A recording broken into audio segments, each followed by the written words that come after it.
Hello everyone there. Let's go you here. I'm just going to do a bit of a quick Minecraft tutorial really quick on the quantum interloper. Or entangloper. It's a bit of a funny word to say.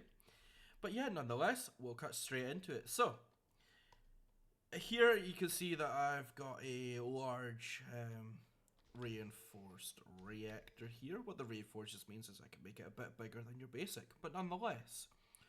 So, got the active Forge Energy Power Tap here. As you can see, it's got 37,000 MFE in it. So what I'm going to do, shift right click, place this little power tap there. Going to place a quantum entangloper there. Now you'll notice it hasn't connected straight away. So, what you're going to want to do is right click your cube here, set up a frequency. So what I'm just going to name is power sending. Click the little check mark there, and it's already set the frequency automatically. So in this quantum entangloper here, you've got different things. So you've got your public mode, trusted mode, and private mode. Public means anyone on the server can access that power, or those items, or that chemicals, or whatever you're sending over this network. Trusted just means you can set certain people to it, I believe. I've never really used this one. And same with private. Private just basically says what it does in the tin. No one else in the server or the world has access to that, just you.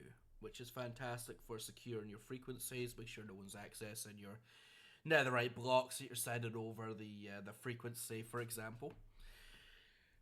Now, just for a bit of information here, you can send fluids, chemicals, and power.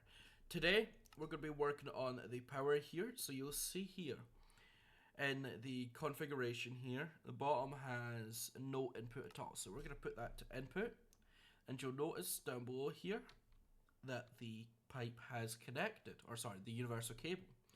So what we're going to want to do is just change that to push. But you notice it's taking all the power out of there, and it's now storing inside the machine here. You can see what has been transferred, how much it's storing, and what the actual input is of the reactor, for example, here. So now we've got that set up, what we're going to do is we're just going to come over here, and we are going to set our quantum entangloper here. Set our frequency. We'll worry about this in a moment. So what we're going to do is it automatically connected because of this input right here. Now bear in mind, this does not come set as standard with an input output. You need to go into the configs and change it for your relevant thing, i.e. your items, fluids, or chemicals.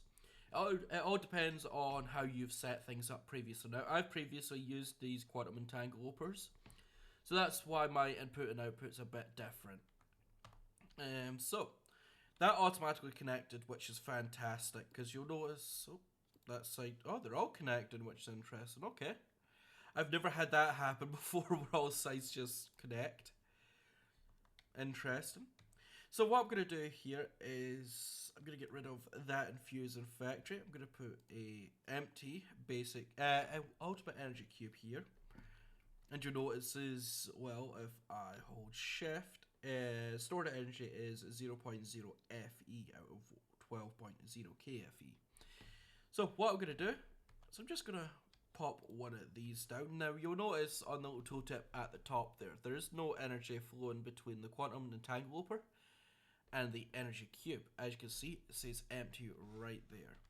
So what I'm going to go ahead and do is shift right click to pull. Then I'm going to go into the machine here, and I'm going to go to output, energy, sorry. And here it says write input, and then just simply click output, and there you go. This is now filling up wirelessly from this machine here. So, as you can see here, this infusion factory has 0.0 FE in it. So what I'm going to do is just stick that there. There we go. You can see that's filled with energy now. So you don't necessarily need to have this system hooked directly up to an energy cube. You can have it hooked directly up behind your factory that you've got set up, or anything like that. Or you could even have it set up here to receive power, and then go over here and have it send out power to a bunch of batteries. That way you always have a reserve of power. Now this system here is kind of rudimentary. I've set it up out of haste. It's not really all that well made or well done yet. But what I've made here is just a backup power supply for my applied energistics, a bunch of autocrafters, all that sort of stuff. Anything that's going to take a lot of power. So whenever I've got a sufficient amount of power in my system, these batteries are going to keep charging over and over until they get full. So what this entangloper here does is it sends out power through these basic universal cables. Where are these elite? Oh, they are elite now. Yes, I changed them. So yeah, it's going to send out power through these elite universal cables into the batteries. These front ones are then going to take the power out and send it along the cable that I've got set. Now, with that being said, I am going to start setting this to use the quantum entanglepers. I will be covering that in another video on how to set up a more in-depth system with your, applied energistics, your mechanism, all that sort of stuff. But this is just a basic tutorial on how to send and receive power as a whole.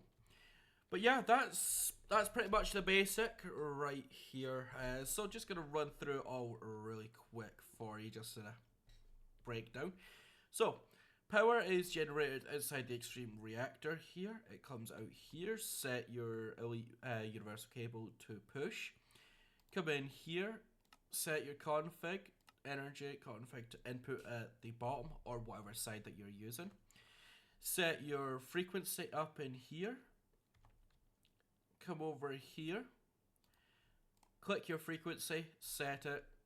Set your electrical output to whatever side you're using. Set it to output.